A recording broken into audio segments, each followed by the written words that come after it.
Welcome to the You Go First podcast. This is the place where we bring together thought leaders, business pioneers, personal development gurus, and just about any person we discover that will inspire and compel you to go first in all areas of your life. Please welcome keynote speaker, philanthropist, and the official head dream chaser for Odyssey Teams, Inc., our host, Lain Hensley. You go first. No, you go first. You go first. No, you go first. All right, as usual, I will go first. Hello, everyone. I am Lain Hensley, one of the co-founders of Odyssey Teams, and of course, your host at You Go First. So thanks for joining us for another installment. I've got an amazing guest today. I'm so excited. I am a Chico State grad. My mom graduated Chico State. My uncle graduated Chico State. My cousin Chico. Almost everybody at Odyssey, of course, in the beginning was Chico State grads. And today I have the acting president of the California State University of Chico. Gayle Hutchinson has been the president since 2016. In the 135-year history of Chico State, she is the first female president. And to make it easy on her, we had a almost dam break in Oroville, California. We had the Paradise Fire. And to top it all off, the trifecta, we had COVID-19. I'm sure you've heard of it. And she has been leading through all of that. She's no beginner, though. She was the vice provost at the CSU of Channel Islands. And I didn't know that you had worked down there. You, of course, have your own degree, 17 years in the classroom, I know, and an MA in teaching, I believe. And, of course, all kinds of life experience. I know you're active in Rotary and tons of leadership skills. So welcome to the podcast booth. Thanks for joining us for a conversation. And everyone, a good friend of Odyssey and friend of mine, President Gayle Hutchinson. Thanks for being here today. Thanks, Lain. It's an honor to be here. And so I'm greatly appreciative. Thank you. Yeah, well, of course, in the spirit, You Go First is built to look at people out there, whether they want to be in education, educational leadership, or just leadership in general, and glean any knowledge from you that says, in your career path, you hit a point and you could have stopped and you looked to yourself first and said, I'm going to go first to learn more, to reach out more, to network more.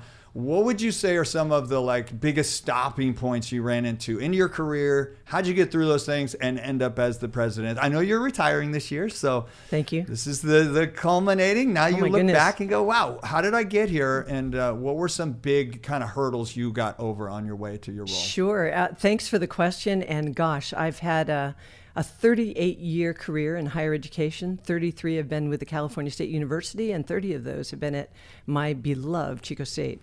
But I have to say, my first hurdle was probably personal, and it was health. And I am an insulin-dependent diabetic. I was diagnosed with that at age 26, and I literally thought my world was over. So I went through a crash course in learning how to live and taking care of myself and taking insulin injections and learning how to monitor all that. And I had goals at that time to earn my EDD in higher education and teacher education. And I thought maybe I wouldn't be able to do that. But I promptly found some incredible role models, one of whom was 6 years old.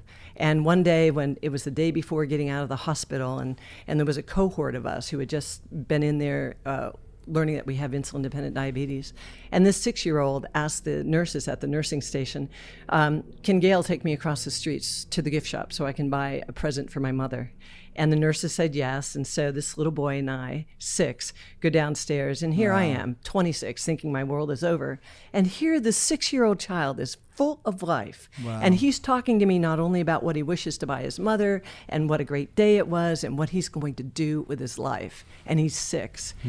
That was my first role model. And I thought, if he can do it, I can find the strength and the will to learn to live a productive and wonderful, loving, living life, adventurous life. Yeah. And so that was my first step forward. Wow. Well, you've certainly done that.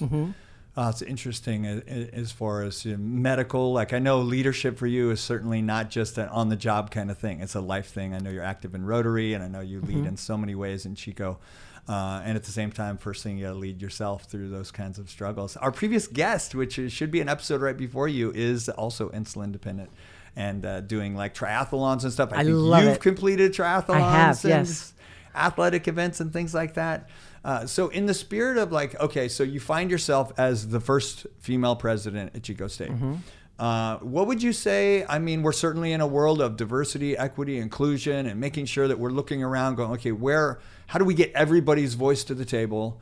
What are some things that you've kind of consciously done as a real champion, of course, of a women's movement, and at the same time pulling everyone else along with you through Chico State? I grew up at a time in the 60s and 70s when the civil rights movement was just taking shape and truly active in this country, when the women's movement also was taking shape. And I also realized at an early age, I have two older brothers, that the world was really different for them as it was for me. The expectations for my brothers were different than the expectations for me.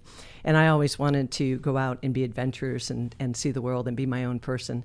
So I think it started then. And then as I decided what I wanted to be when I went to college, I wanted to be a teacher.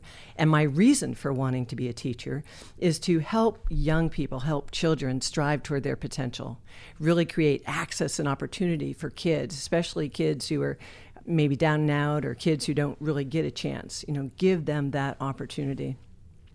And that has served me well as I moved from being a teacher to an administrator, like a department chair, a dean of a college, a provost of a university, and now as president for the last 7 years. It is about access and opportunity for people, especially young people, but for all people, because people of all ages come to college, and providing opportunity for them to explore, discover, strive towards their potential, come to realize what their potential is, gain confidence in that, feel empowered to go on to do great things, either in career or in community or with their families. Yeah. Well, you're preaching to the choir right now. Of course, I'm a huge advocate of Chico. My mom got a teaching credential from Chico State so long ago, but I know hope is a big part of your leadership principles, and looking at, I didn't know about that, the diabetes like that this little 6-year-old gave you, like, there's so much hope in your life still. I know for me as a struggling student, I went to American River in Sacramento. When I told my parents I was going to college, they were sort of like, why? Like, I wasn't in a family that was like, college is basically an extension of high school. My wife is graduating the nursing program at Chico State. And in her life, it was like, of course, you're going to be a nurse and you go to high school and then you go to college. So I found my way through the junior college system. I remember getting my acceptance letter to Chico State. It was like this unreal moment of like, I have a plan. I'm following my mom's footsteps. But so many students are kind of getting lost, I think, in, of course, the post-COVID world. We can certainly share with us how the school has evolved, how education has evolved from your perspective through COVID. And how do we reach out there and find those kids that are maybe about to fall out of the system and wake that up that, I know when I sat down with a counselor and it was like, you could do this, this, and this, and then you get to Chico, sure, they'll accept you, and then you da-da-da. And it was happening like one class at a time, one day at a time, and then boom, I was distinguished alumni a few years ago. Like these miracles start to happen when you have a plan. So back up that question to like, what transformation have you seen in education what have you done to try to help pull those kids out of the woodwork and from them kind of disappearing and get them into education, whether they're learning to weld and be engineers or nurses or whatever. So a big question around just what you've seen evolving in education lately. So education matters, number one. And my parents didn't go to college. And so I'm first in family to go to college. Going off to college was a really big, scary thing. But you're absolutely right. Once I was able to get to college and have a sense of belonging, I was an athlete, so my teams gave me that sense of belonging. Once we had that, I felt like I had a plan. And in having that plan, same thing, right? But what's important, education does matter. But what I like to tell prospective students, young people, older people, people who are looking for their way forward, I like to tell them that you got to find a passion. You've got to follow a passion, find a passion. It could be in welding. It could be in trades. It could be in becoming a teacher or an engineer. And there's educational opportunities, whether it's with a high school degree, community college, associate's degree, 4-year degree or master's or a graduate degree. So all of that is available, but we have to create access and opportunity for people to go and strive towards their potential and follow their passion. So then the campfire hits. regional megafires throughout the state, other unprecedented climate effects, in addition to a global pandemic like COVID, which really shut everything down, but especially made us take an alternative path in higher education. So at Chico State, we had to go online within 3 days. So we had a week. It was spring break. It was this time of year. It was spring break and 3 additional days. So the students are off with spring break. Faculty have spring break in 3 days to get all of their coursework up online. And then we have to figure out a way to keep our students engaged. Amazing. And we did it.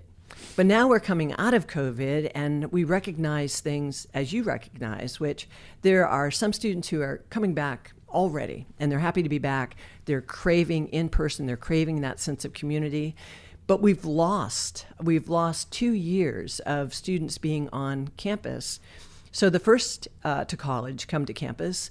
They've never been on campus before, but neither have the upper class people, right? So the sophomores and the juniors, it might be their first semester on campus. So we've had to spend a lot of time in person really helping students come together and learning to build community and build a sense of belonging and understand how we fit together on a campus. Same with faculty, same with staff. And at the same time, understanding that there are those who had access because it was remote and they can't really come for the in-person. Mm-hmm. So how do we sustain that online and sustain it in a way that gives them that sense of belonging and keeps them engaged? And then you add on top of that where we do the in-person really well and we do the online really well too. But there are things called broadband deserts. There are not opportunity for everybody to get a quality internet connection. Yeah. And we serve a lot of those kids. So that's part of the challenge. And then you've got students who might be in Chico who are choosing not to come out of their apartments. And how do we help those students re-engage in a in-person community as well? Well, I have a million questions in my mind. I'm trying to think of really, the leadership qualities and the spirit of you go first. The idea is we're in all of that struggle, which I don't think any president has faced these kind of challenges at any university. I know you've become a real recognized leader in crisis management because not just COVID, but the Camp Fire burned down the town. Our town's overrun with all these things. We're probably flooding right now here in California. It might be cresting. And you just got to be ready for anything. And that's true. How do you set up your staff, your community to be ready for anything? And how, as a leader, do you really model the qualities? What qualities do you think have led to your success as a president? I think the ability to lean in. The ability to really truly believe, to expect the unexpected, to be ready at all times, to consider a position of leadership not as a job, but as a lifestyle that is truly embodied in everything that you do. So you're always role modeling, you're modeling, in addition to you're always thinking. I like to think that you have to be a visionary thinker as well as a strategic thinker, expecting the unexpected and finding a way to keep hope alive so that you can help the community navigate that path forward with you. And I've had incredible experience, and you're right, unprecedented challenges to the institution during the last 7 years. And with the Oroville spillway, the threat of the Oroville Dam possibly collapsing and the first evacuation of over 180,000 people, I had to enact our Emergency Operations Center because we knew a lot of those people evacuating would be coming to Chico. In addition, we have students and staff and faculty who live in these impacted areas. And how do we help them out? By enacting Emergency Operations Center, which is a pretty prescribed way to approach emergencies, I knew of it. I had read our emergency plan, but every emergency is different. Every emergency has to have a tailored response. Every emergency requires problem solving. Every emergency requires not only relevant information in the moment, updated information, but the ability to evolve your problem solving and solution building along with it.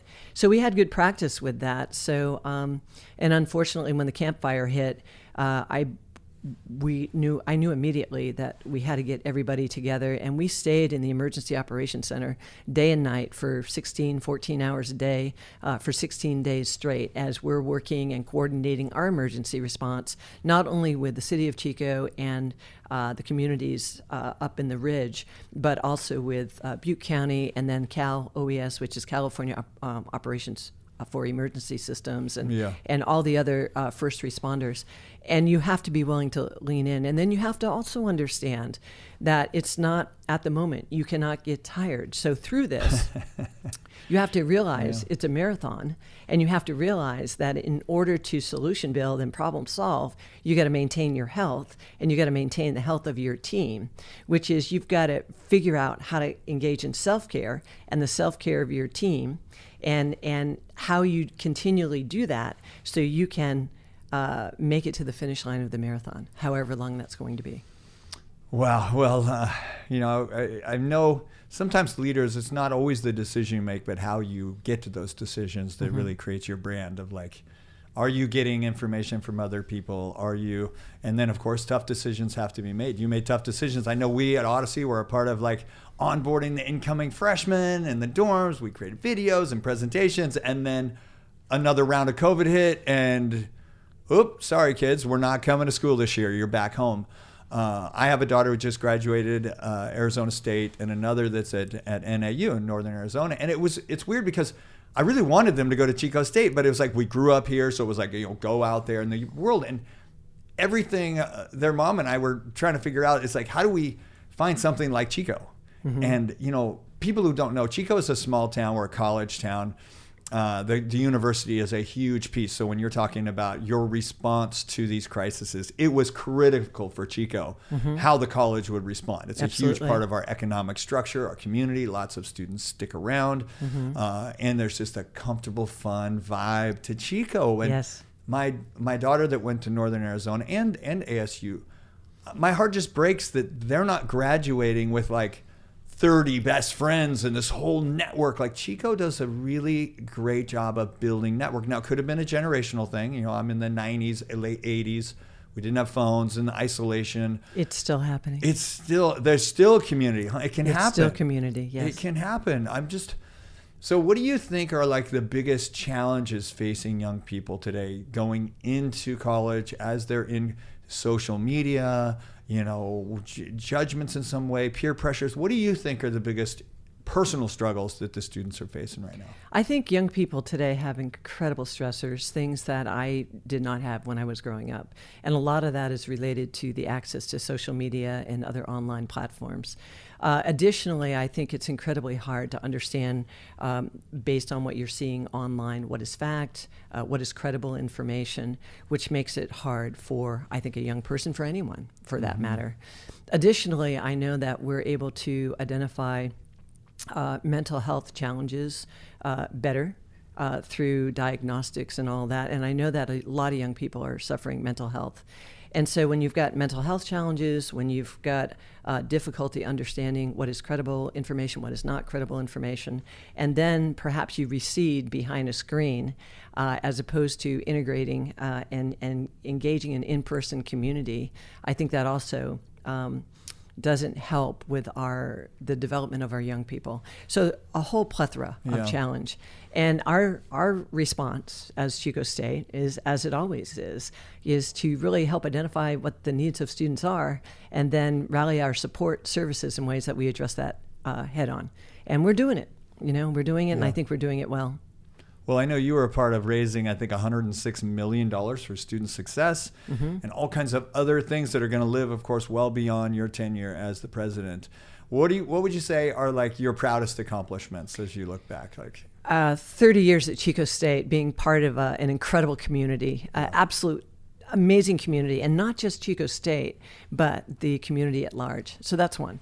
As president, I would say the ability to help an institution that is an excellent, outstanding institution excel and thrive doing unprecedented challenges.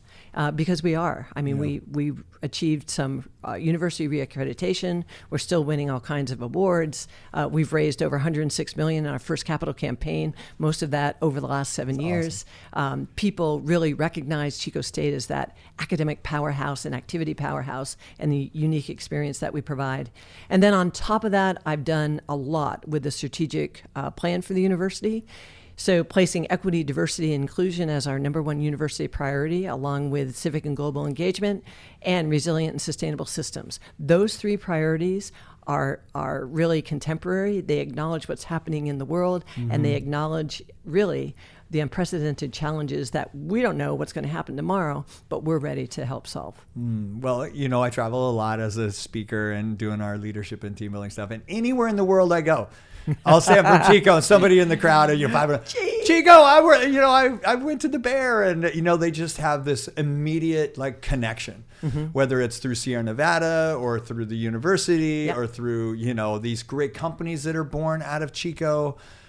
There's just something really special. I can imagine just how much pride you felt when you got the job, and you're like, oh my gosh, I have a hold of the steering wheel of this organization. But with that comes huge responsibility, right? With great responsibilities, great power.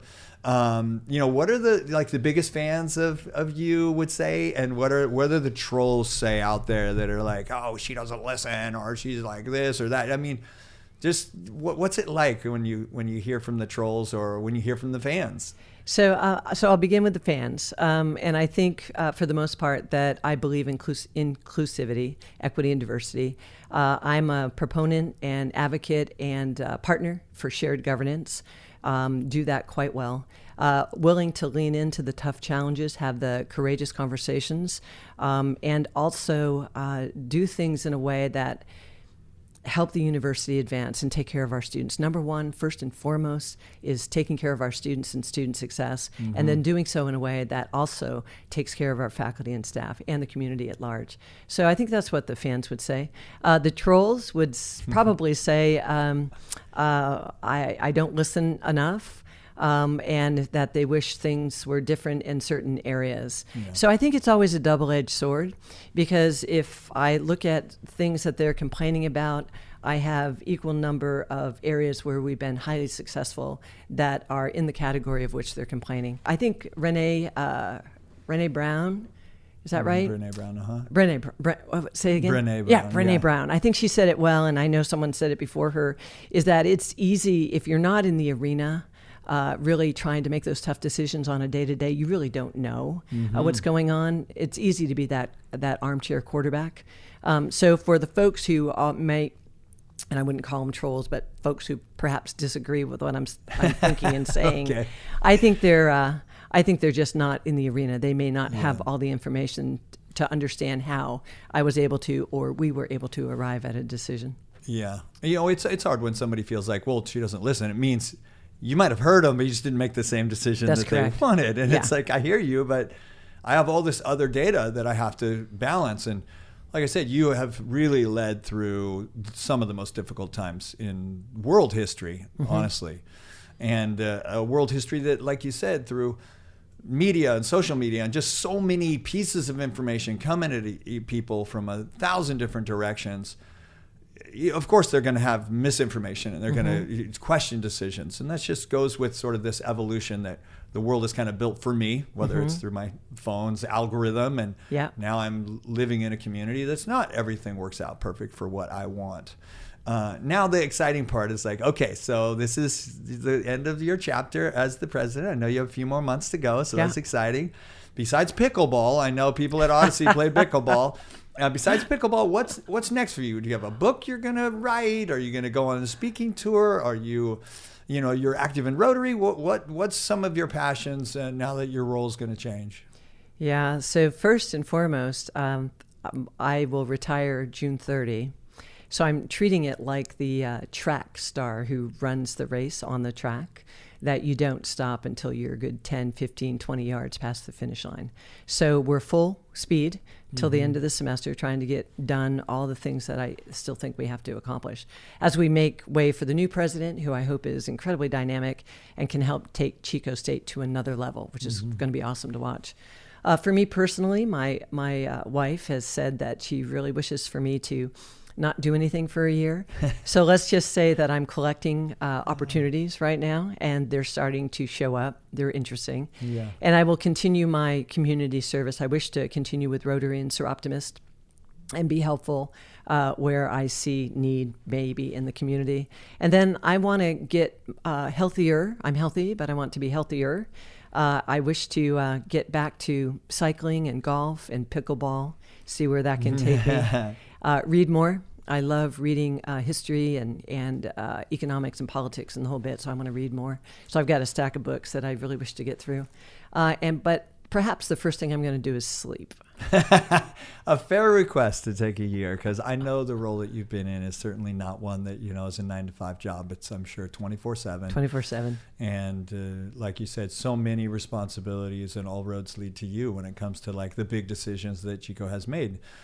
In the spirit of course, through COVID, I think enrollment dipped a bit for probably every university out there, and the virtual experience, as good as you can do it, it's still not as good as walking in a classroom and seeing and feeling the presence of your classmates and all that organic communication that happens when you're walking into class and you're building your network, you're building your family, this community. What would you say is like the sort of final piece to the puzzle of leadership, that if you could just impart like one piece of wisdom on anybody who's thinking of leading in education, at least, what do you think is sort of that? Is there a silver bullet, or is there any kind of last word that you could throw out there that you think is the guiding principle? Gosh, or a mentor that you have? Is there a voice in your head that drives you through the tough times? That's so much, a lot of questions, but I'll try to answer really to the best of my ability. Yeah. So in terms of mentor, my folks are right when they said education matters, and I believe that fully. Education matters.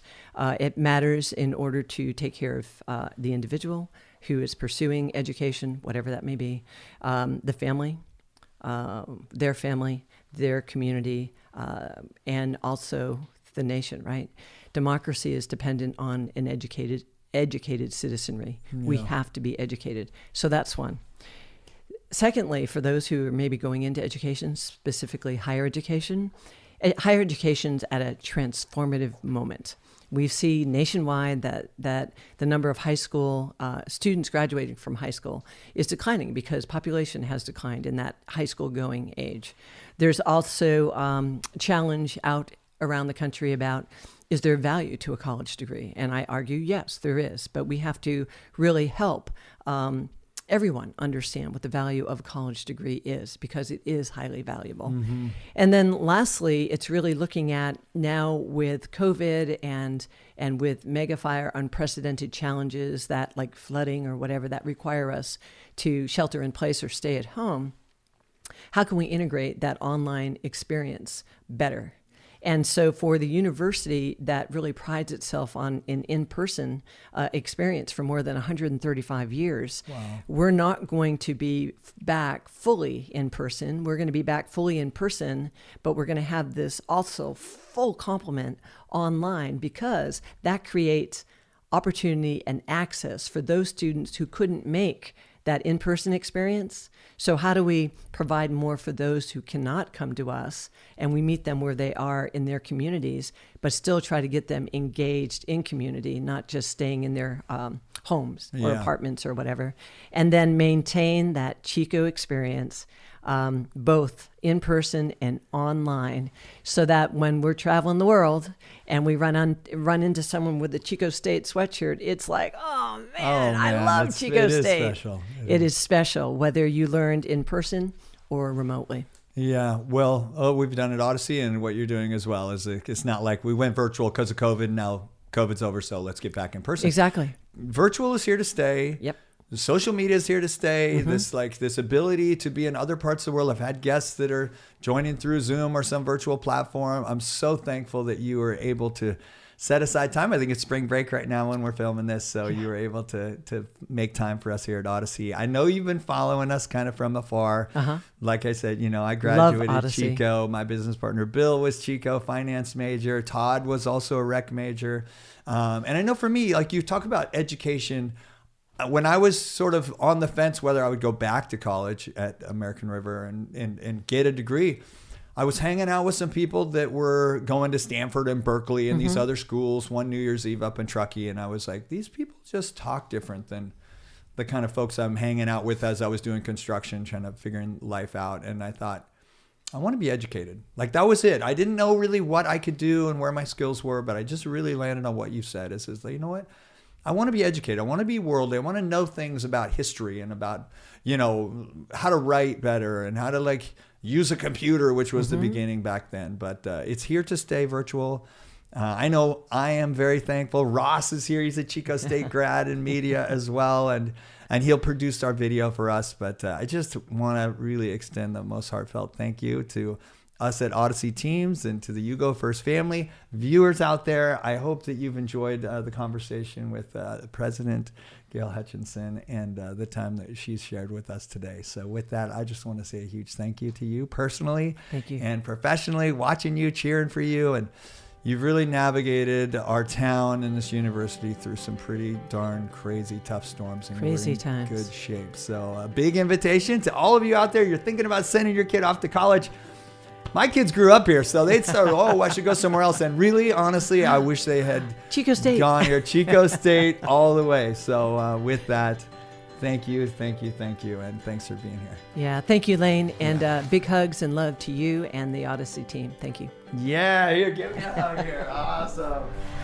Thanks for listening to another episode of You Go First. We hope you enjoyed the show.